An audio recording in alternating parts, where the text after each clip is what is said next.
आपने अभी तक मेरे यूट्यूब चैनल को सब्सक्राइब नहीं किया है तो प्लीज़ मेरे यूट्यूब चैनल को सब्सक्राइब जरूर करें और बेल आइकन को दबाना बिल्कुल भी न भूलें।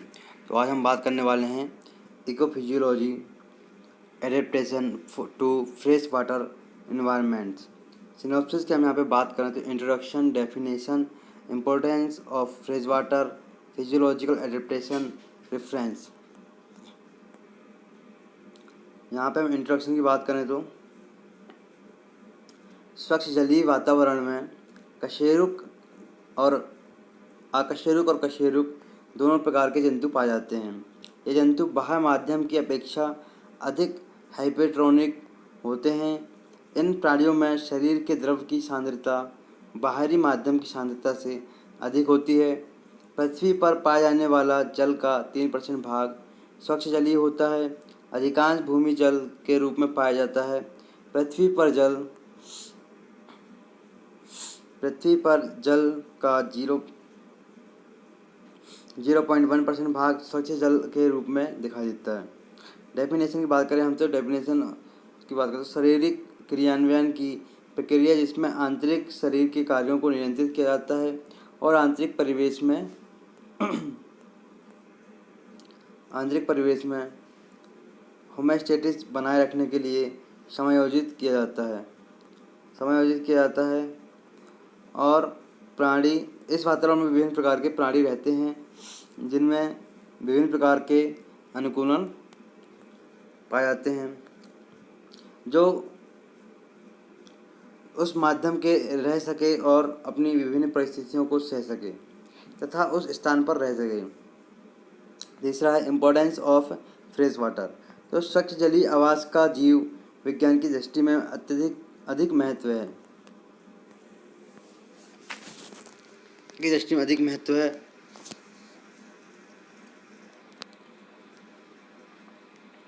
स्वच्छ जलीय क्षेत्र में पर्यावरण अध्ययन एवं परिरक्षण के लिए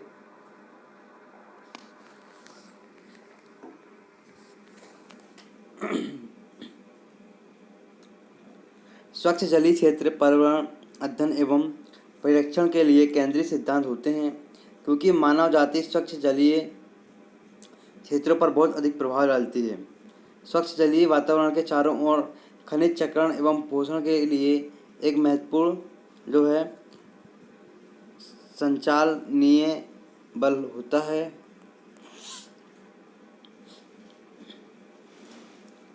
स्वच्छ जल मानव क्रियाओं पर अधिक प्रभाव डालता है क्योंकि मानव की सभी व्यवस्थाएं जल तथा जल जहां इकट्ठा होता है उसी पर केंद्रित रहता है। कोई भी स्वच्छ जलीय कार्य एक समान नहीं होते हैं, कार्य उनमें अंतर अवश्य होता है। स्वच्छ जलीय से संबंधित आवास अत्यधिक भिन्न होता है और अनेक प्रकार की श्रेणियां रासायनिक परिवर्तनशीलता को चारों ओर से अन्य आवासों की ओर अपेक्षा अधिक घिरता है। फोर्थ नंबर फिजियोलॉजिकल एडेप्टेशन की हम बात करें तो यहाँ पे स्वच्छ जलीय भाग में सभी प्रकार की समस्याएं सामने आती हैं क्योंकि स्वच्छ जलीय भाग में संकट अधिक स्थिर होते हैं। स्वच्छ जलीय माध्यम अधिक तनु होता है जो परासरण नियमन विधि पर अधिक तनाव डालता है। स्वच्छ जलीय प्राणी में भिन्न प्रकार के अनुकूलन पाए जाते हैं जो निम्न हैं। थर्मल एडेप्टेशन प्रवाही जल में ऊष्मीय समस्याएं हाइपोलिमिनियस क्षेत्र में अधिक होती हैं परंतु एपिलिमिलियन क्षेत्र में कम होती हैं। ऊष्मीय समस्याएं आयतन व ऊष्मामोचन में कुछ समय के लिए समायोजित हो सकती हैं। ऊष्मीय समस्याएं विशिष्ट स्वच्छ जलीय आवासों के लक्षणों पर निर्भर होती हैं। ये समस्याएं ऊष्मीय भिन्नताओं से संबंधित होती हैं जिसमें जल में प्रबल तीव्र रासायनिक परिवर्तन होते हैं तथा शेष जीवजात के लिए भी संयोजित होती है। इसी आधार पर स्वच्छ जलीय प्राणियों को दो भागों में बांटा गया है। पहला है fresh water ectotherm animals and fresh water endotherm animals. दूसरा है बायोकेमिकल एडेप्टेशन। स्वच्छ जलीय जंतुओं में बायोकेमिकल एडेप्टेशन निम्न प्रकार के होते हैं जैसे प्रत्येक एंजाइम के लिए अनेक रूपों में मौसम के अनुसार अपने बीच अधिक परिवर्तन की क्षमता होती है। वर्णक्रमीय एंजाइम जिनके गुण तापीय परिवर्तन में से कुछ कम प्रभावित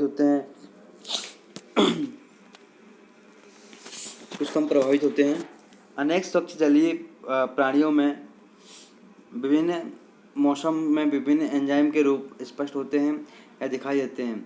अनेक स्वच्छ जलीय प्राणियों में एंजाइम की प्रभावी सांद्रता या एक्टिविटी परिवर्तित हो सकती है और एंडोसेलुलर वातावरण एंजाइम के प्रभाव को प्रभावित करने के लिए परिवर्तित हो सकता है। यहाँ पे बिहेवियरल एडेप्टेशन की हम बात करें तो शरीर का तापक्रम जलमय तापक्रम के समान होता है जो गतिशील जंतुओं में पाया जाता है, जो कि उथले पानी में ऊष्मीय स्थान का व्यवहारिक ऊष्मीय नियमन का उपयोग करके संदोहन करते हैं। जैसे कि टैडपोल तालाबों के किनारों पर गर्म जल का चयन करते हैं और गर्म जल के अंदर बाहर समान गति पर शरीर के स्थिर तापक्रम को बनाए रखते हैं।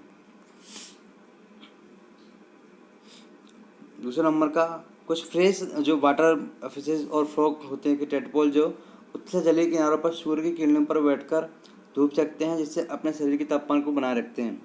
कुछ एलिगेटर्स शरीर के आसपास का तापक्रम अधिक या कम होता है तब भी यह नदी के किनारों पर आ जाते हैं।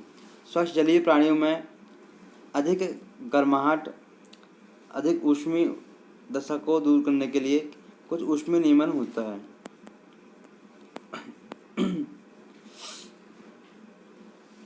परमीबिलिटी की बात करें हम यहाँ पे तो स्वच्छ जलीय जंतुओं में समानतः निम्नलिखित ऑस्मोटिक एडेप्टेशन परमीबिलिटी के द्वारा पाए जाते हैं जो निम्न प्रकार से हैं। पहला है फ्रेश वाटर जंतुओं के शरीर का अधिकांश भाग नॉन परमिएबल कवर से ढका रहता है।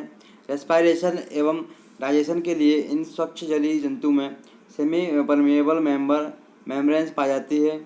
एडिस मस्कीटो के लार्वा परागण के द्वारा 3% कुल जल आयतन प्रतिदिन अधिक जल को प्राप्त करते हैं। चौथा नंबर जो है कि एम्फीबियंस जंतुओं में उच्च स्तर की परमिबिलिटी पाई जाती है। ऑस्मोटिक एंड आयोनिक रेगुलेशन की हम बात करें यहाँ पे तो फ्रेश वाटर जंतुओं के शरीर द्रव की सांद्रता अधिक होती है। इस कारण स्वच्छ जलीय जंतु को अनेक समस्याओं का सामना करना पड़ता है। जल की मात्रा को नियंत्रित करने के लिए स्वच्छ जलीय प्राणी अपने शरीर से जल की अधिक मात्रा को शरीर से बाहर निकालते हैं। इसके साथ कुछ साल्ट्स को भी बाहर निकालते हैं और सोडियम पोटेशियम और कैल्शियम का स्तर 1 mm से कम हो जाता है जिससे इन जंतुओं के शरीर द्वारा आयन क्षति होती है और कुछ आंतरिक परासरणीय जल प्रवाह के कारण जिसमें इन जलीय प्राणियों की सेल्स तनुकरण के कारण फूल जाती है जिससे इन जंतुओं में समस्या उत्पन्न हो जाती है। मैकेनिकल एंड लोकोमोटरी एडेप्टेशन की हम बात करें यहाँ पे तो स्वच्छ जल का बहुत कम ही गहरा होता है जिसके कारण स्वच्छ जलीय प्राणी अधिक दबाव का सामान्यतः सामना नहीं करते हैं। स्वच्छ जल में माध्यम का अपेक्षित घनत्व कम होने के कारण उत्प्लावकता कठिन होती है। अतः इनवर्टिब्रेट जंतुओं के शरीर अधिक नुकीलापन या झालरदार फ्रिल होना चाहिए जो बलों को अपनी ओर खींच सके या टिश्यू से अधिक ऑयल या गैस होना चाहिए। रेस्पिरेटरी एडेप्टेशन की हम बात करें यहाँ पे तो वायु की अपेक्षा जल में O2 की मात्रा कम पाई जाती है। स्वच्छ जलीय प्राणी लवणीय जल के प्राणियों की अपेक्षा अधिक O2 की मात्रा को नियंत्रित करते हैं। छोटे आकार के जंतुओं को O2 को प्राप्त करने में कोई समस्या उत्पन्न नहीं होती। यह जंतुओं CO2 की मात्रा को उसकी घुलनशीलता के कारण बाहर जल में निकाल देते हैं परंतु बड़ी झीलें संतृप्त रूप में स्थिर रहती हैं। अनेक कारक यूट्रोफिक झीलों के जलीय भाग में O2 की मात्रा को कम कर देते हैं।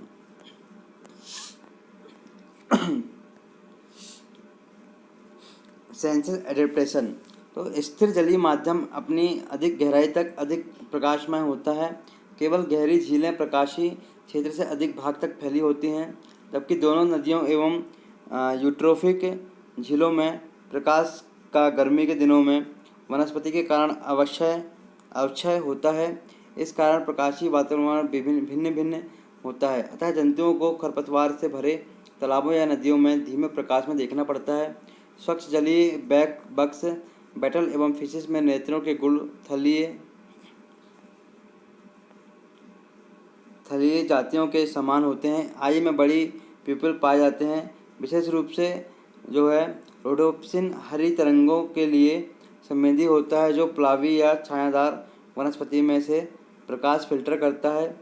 एम्फीबियंस एनिमल्स भी उसी प्रकार की समस्याओं का सामना करते हैं जिस प्रकार तटीय जंतु करते हैं। इन जंतुओं को दोनों थल एवं जल में फोकस कर सकते हैं।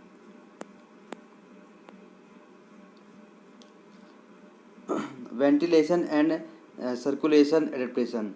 तो स्वच्छ जलीय जंतुओं में वेंटिलेशन और सर्कुलेशन रेट में वृद्धि O2 की आवश्यकता में परिवर्तन के लिए एक तीव्र अनुक्रिया है। यह वातावरण में O2 की कमी के कारण उत्पन्न हो या फिर मेटाबॉलिक एक्टिविटी के द्वारा उत्पन्न हो। उदाहरण छोटे आकार के जंतु जैसे रोटिफर एवं स्पंज में वेंटिलेशन प्रमुख रूप से फ्लैजेला या सीलिया के द्वारा होता है। इनकी क्रिया में आवश्यकता अनुसार वृद्धि होती है। कुछ सर्पों व कछुओं में वेंटिलेशन भी बराबर नहीं होता, परंतु जब यह तैरते हैं तो वेंटिलेशन बराबर होता है।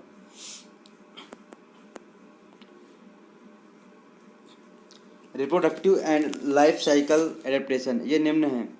स्वच्छ जल में स्थायित्व एवं परिवर्तनशीलता जिसमें रिप्रोडक्शन की आवश्यकता होती है और ये मौसमी परिवर्तन के साथ दृढ़ रूप से संयोजित होती हैं। छोटे जंतुओं जैसे कि उच्च SAV रेशो वाले लार्वा एवं शिशु अवस्था में आयन एवं जल संतुलन को बनाए रखना फिजियोलॉजिकल एक्टिविटी के लिए समस्याएं करती हैं और सरिताओं एवं नदियों में अतिरिक्त समस्या होती है, जिससे इमेच्योर अवस्थाओं में जंतु निरंतर धारा प्रवाह अनुसार अपना कार्य करता है। दोस्तों, मेरे चैनल को अभी तक सब्सक्राइब नहीं किया है तो प्लीज़ मेरे चैनल को सब्सक्राइब जरूर कर लेना और बेल आइकन को दबाना बिल्कुल भी ना भूलें।